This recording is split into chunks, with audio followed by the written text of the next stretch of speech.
Salut à tous, je m'appelle Alassane, Altimus dans Fantasy Premier League. Alors, on est là aujourd'hui pour parler des tops et des flops de ce Game Week 5. C'était un Game Week assez compliqué pour pas mal de raisons. Euh, la première étant qu'on revenait d'une trêve internationale. Et qui dit trêve internationale dit souci de récupération, blessures. Donc, il y a eu pas mal de joueurs qui ont été absents, notamment les Sud-Américains, qui ont, qui ont beaucoup voyagé et qui ont joué relativement tard comparé aux autres.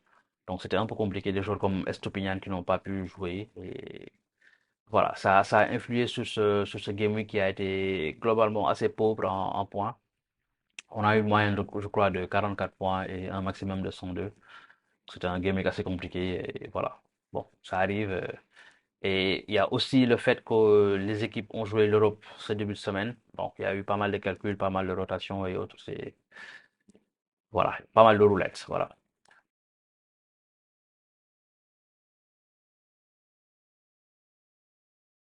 Sujet, les flops en tant que tels. On a le flop du moment, les MVP, ou devrais-je dire MVF, Most Valuable Floppers, c'est Manchester United. C'est une équipe actuellement qui n'est pas en forme quand on parle de fantasy.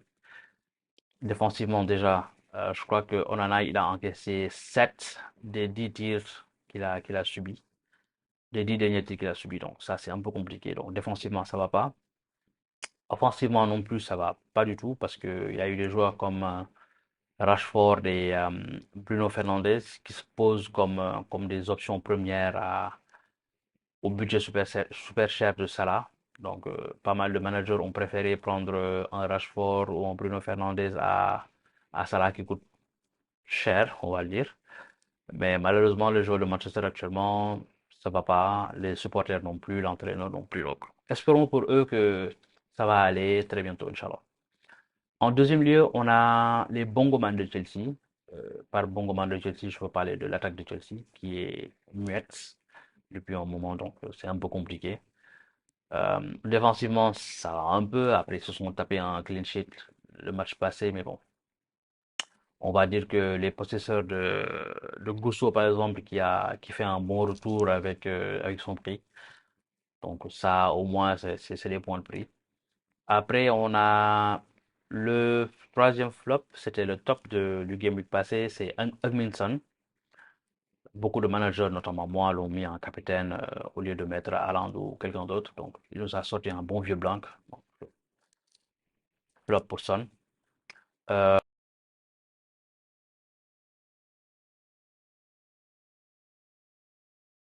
oui, pour parler de top, on va commencer par naturellement l'homme de ce Game Week, Bernardo Silva, qui a eu le maximum de points, de 13, je pense.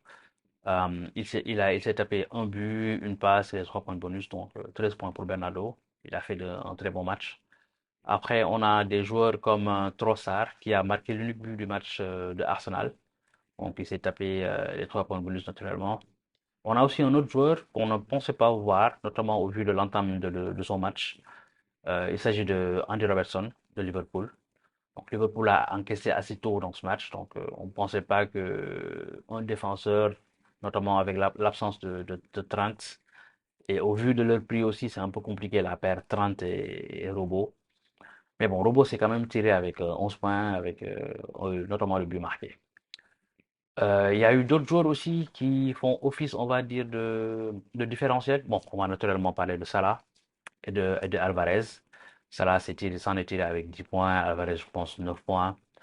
On a donc les autres joueurs qu'on va plus ou moins dire qui sont des différentiels. On va commencer par Hudson-Odoi de Nottingham Forest qui s'est tiré avec 10 points de ce game week.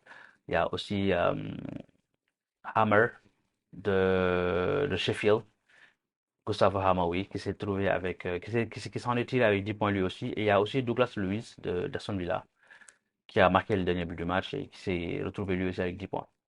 Mention spéciale à la défense de Fulham, avec des joueurs notamment comme Rim et Castagne, qui se sont pris chacun 8 points.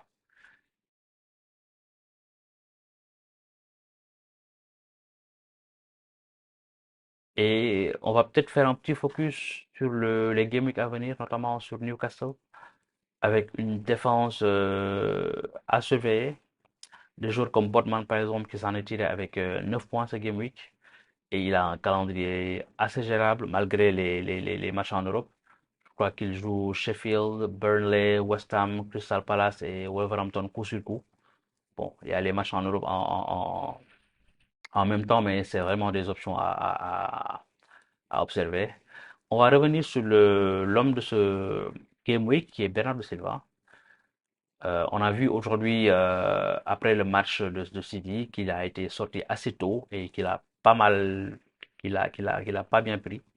Et apparemment, il aurait eu un clash avec Pep Guardiola, qui a déclaré lors de la fin du match que Bernardo risque de manquer certains matchs. Donc, c'est une situation vraiment à surveiller de très près, sachant que Pep, lui, il fait tourner très souvent, ça va être compliqué.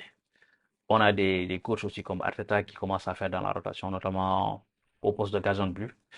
Donc, les matchs en Europe ont commencé, donc il y aura pas mal de rotations et pas mal d'absences, pas mal de blessés. Donc, c'est vraiment des paramètres à prendre en compte pour les prochains Game Week. Ce sera tout pour moi. Merci beaucoup et à très bientôt et bonne chance.